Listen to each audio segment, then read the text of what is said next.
બંને સમાજના પ્રમુખોને કહું કે થોડું અવારનવાર કાર્યક્રમ કરતા રહેજો તો લોકોનો ઉત્સાહ વધે.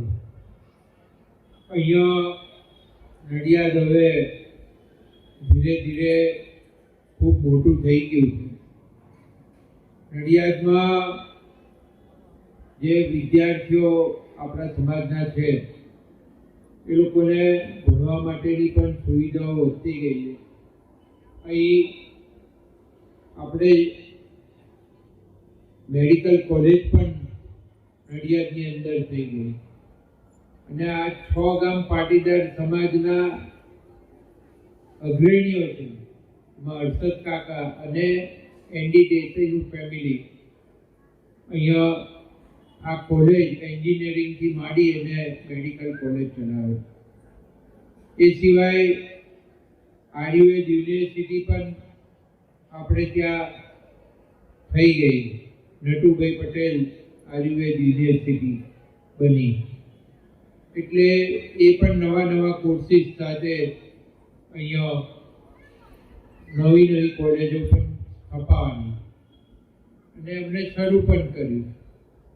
તો આ બંને યુનિવર્સિટીઓ હવે નડિયાદની અંદર કાર્યરત છે. અહીંયા બહારથી પણ ઘણા બધા આવે. અહીંયા આજે જે સ્વાગત કર્યું એ તમામને હું અભિનંદન આપું છું કે સમાજ દ્વારા, સમાજના દાનવીરો દ્વારા તમારું સ્વાગત કરવામાં આવ્યું અને કંઈક ને કંઈક એનાયત કરવામાં આવ્યું. તો તમે જીવનમાં ખૂબ આગળ વધો અને આપણે સૌ ભેગા મળીને સમાજને આગળ વધારીએ એવી આ તબક્કે હું શુભેચ્છાઓ આપું છું. અહીંયા ઘણા બધા વડીલોએ સમાજ માટે ખૂબ મહેનત કરી છે. આવનારા દિવસોમાં પણ આપણે જ્યાં જ્યાં જરૂર હોય ત્યાં મદદ કરતા રહીશું. અહીંયા ખાસ કરીને એક વાત મારે એ કહેવી છે કે ઈબીસીનો લાભ આપણે હજુ લેતા નથી. આપણું આર્થિક પછાત નિગમ પણ છે, પણ તમે કોઈ, મેં એવું નહીં સાંભળ્યું કે લાભ લીધો હોય. 500 કરોડ રૂપિયા ઉપરનું બજેટ હોય છે અને આમાં ભણવા માટે તમને મદદ મળતી હોય, બહાર ભણવા જવા માટે પણ મદદ મળતી હોય. એ સિવાય અહીંયાથી તમે બહાર હોસ્ટેલમાં રહેવાના હોય અને ભણવાનું હોય તો એની ફી પણ મળતી હોય. આ બધી યોજનાઓ આપણા માટે છે, સરકારની યોજના, એનો કોઈ ઉપયોગ કરતું નથી. મહેરબાની કરીને સમાજના લોકોને પણ કહું કે તમે બધા આનો લાભ લો. ના સમજણ પડે તો મારી ઓફિસ છે, ત્યાં જીતુ બેસે છે, તમને સમજાવશે અને યોગ્ય રીતે તમે જો ઓનલાઈન ફોર્મ પણ ભરશો, ઓનલાઈન જ હોય કે પ્રોસિજર, તો ઓનલાઈન પ્રોસિજર કરીને એ તમે સહાય મેળવી શકશો.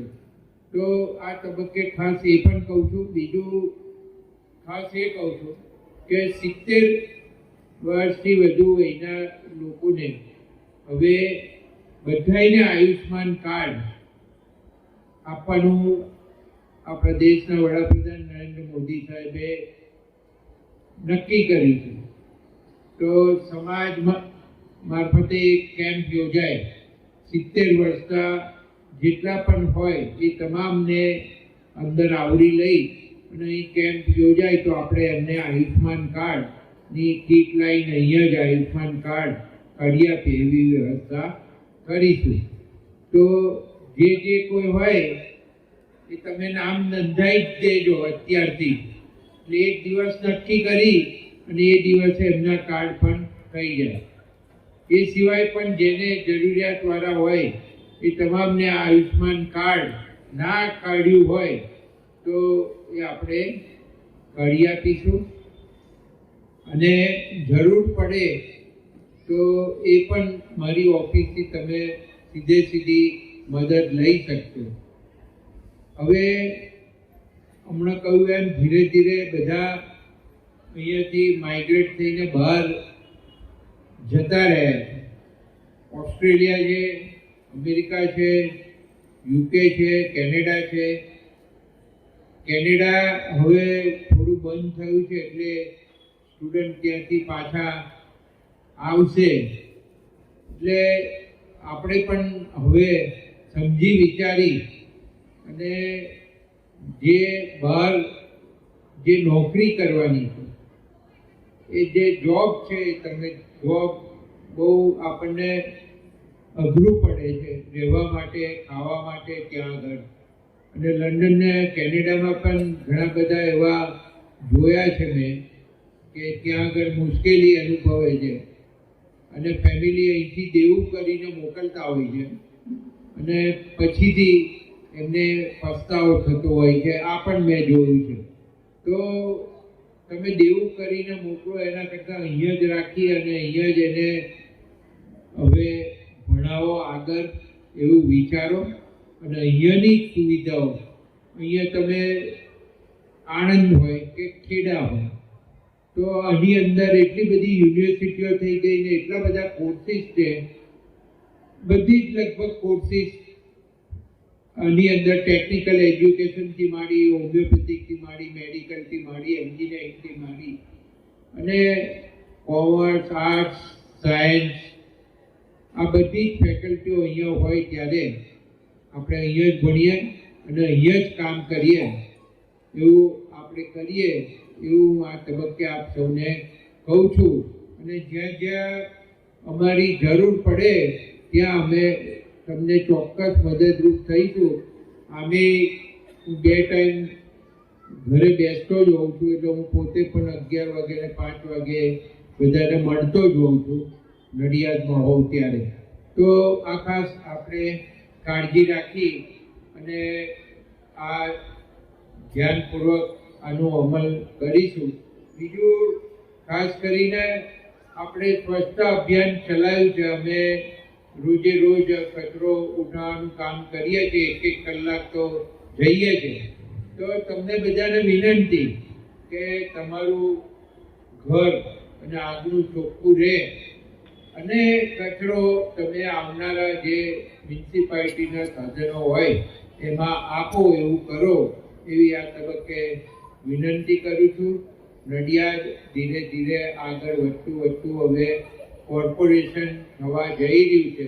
ટૂંક સમયની અંદર ગમે ત્યારે નડિયાદ મ્યુનિસિપલ કોર્પોરેશનની જાહેરાત થશે અને આનો વ્યાપ એટલો બધો વધી ગયો છે કે 7 કિલોમીટરની રેડિયસની અંદર એટલા બધા લોકો અહીંયા બહારથી રહેવા આવ્યા છે. તો આજુબાજુના ગામડાઓમાં પણ એટલા લોકો રહેવા આવ્યા છે. તો આ હવે ધીરે ધીરે નડિયાદ વિકસિત બનતું ગયું છે. આજુબાજુ ઇન્ડસ્ટ્રીઓ પણ એટલી બધી આવી છે. તો આનો પણ આપણે લાભ લઈએ અને હજુ પણ રોજગારી વધે એવા આપણે આયોજનો કરતા રહીશું. અહીંયા જીઆઈડીસી ફેઝ 2 પણ આપણે મંજૂર કરાવી દીધી છે એટલે ત્યાં પણ નાના નાના ઉદ્યોગો આવે 100થી વધારે એવું આયોજન છે. તો આવનારા દિવસોની અંદર આપણે સૌ સાથે મળીને સમાજ માટે હજુ પણ કંઈક કરીએ અને આગળ કરતા રહીશું એવી આપ સૌને શુભેચ્છાઓ. મને અહીંયા બોલાવી સન્માન કર્યું એ બદલ આભાર. અને બીજું ખાસ કરીને 6 ગામ પાટીદાર સમાજ જે અમદાવાદની અંદર પ્રોગ્રામ હતો એમાં મારું સન્માન રાખ્યું હતું પણ સંજોગો વસાત 2 મિટિંગો એક સાથે આવી હોવાથી અને સરકારની મિટિંગ ફરજિયાત હોવાથી અમારે ત્યાં જવું પડ્યું હતું અને એમાં હું નહોતો જઈ શક્યો. એમણે પણ મારું સન્માન કર્યું છે એ બદલ આપને પણ અહીંયાથી એમને હું એમનો ખૂબ ખૂબ આભાર માનું છું. ભારત માતા કી જય. વંદે માતરમ.